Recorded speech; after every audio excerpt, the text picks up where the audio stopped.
Halo semua, welcome back to my channel. Kembali lagi bersama saya Budevan. Pada video kali ini saya akan share ke kalian materi tentang enzim. Materi ini masuk pada bab bioregulator. Dan untuk kalian yang belum subscribe terlebih dahulu ya, agar channel Budevan semakin berkembang. Jangan lupa juga untuk aktifin tombol loncengnya. So, happy watching semua!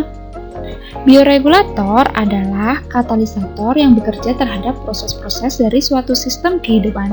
Disebut juga biokatalisator. Bioregulator yang terpenting: enzim, vitamin, mineral, hormon, obat kontrasepsi, kortikosteroid, antidiabetes. Nanti yang akan Budevan jelaskan adalah enzim, vitamin, mineral, hormon, dan obat kontrasepsi. Pada pertemuan kali ini saya akan membahas tentang enzim.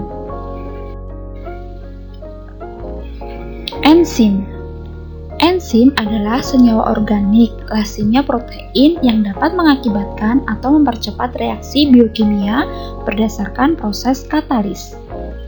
Nama enzim dibentuk dari senyawa substrat atau nama reaksi yang dipercepat dengan penambahan akhiran ase, contohnya amilase.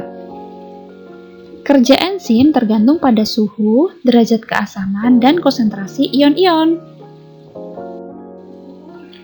Oke, selanjutnya struktur enzim. Enzim terdiri dari apoenzim dan haloenzim.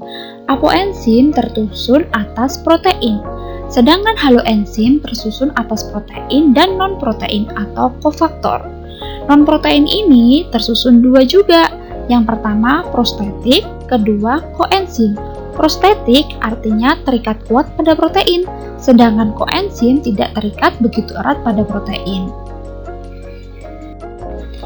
Enzim di sini ada contohnya. Yang pertama urease, enzim pengurai ureum. Kemudian protease, enzim pengurai protein. Yang ketiga, lipase, enzim pengurai lemak atau lipid. Yang keempat, reduktase, enzim yang mempercepat reduksi. Dan kelima, hidrolase, enzim yang mempercepat hidrolase atau hidrolisa. Selanjutnya, penghasil enzim.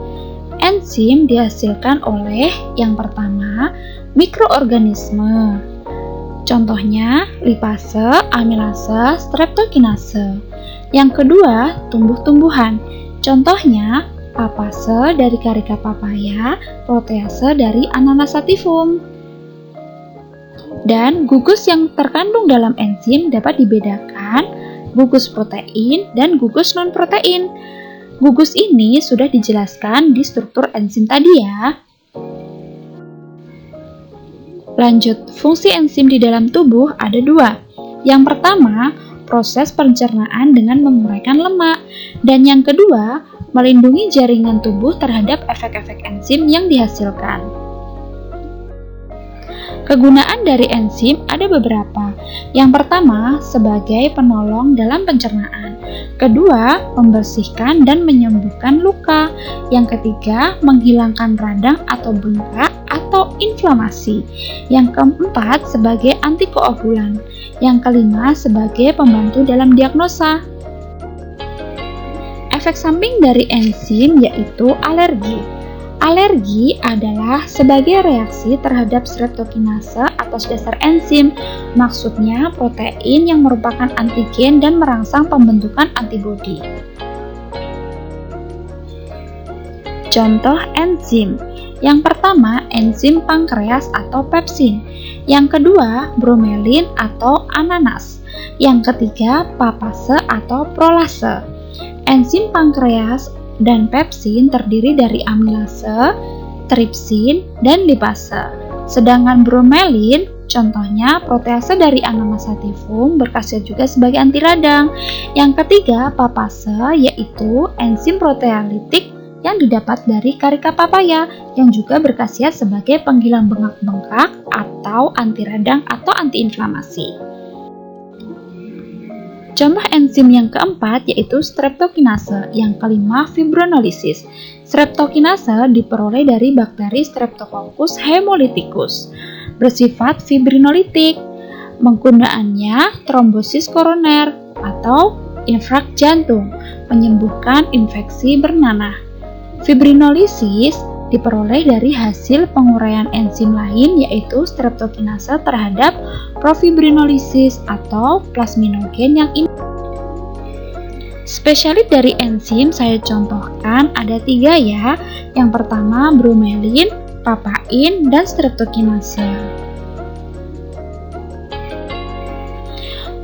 Tugas untuk adik-adik semua yaitu merangkum materi ini di buku tulis khusus untuk buku farmakologi lanjutan dari kelas 2. Dan rangkuman ini ditulis dengan sangat menarik. Kemudian tugas di atas dikirim melalui Google Classroom. Oke semua, itu tadi penjelasan tentang materi enzim. So, buat semua yang ingin tanya-tanya, silahkan komen di bawah atau japri melalui WhatsApp. Dan jangan lupa like, komen, dan share video ini. Sampai di sini video kali ini, semoga videonya bermanfaat untuk kalian semua. See you next video, bye-bye!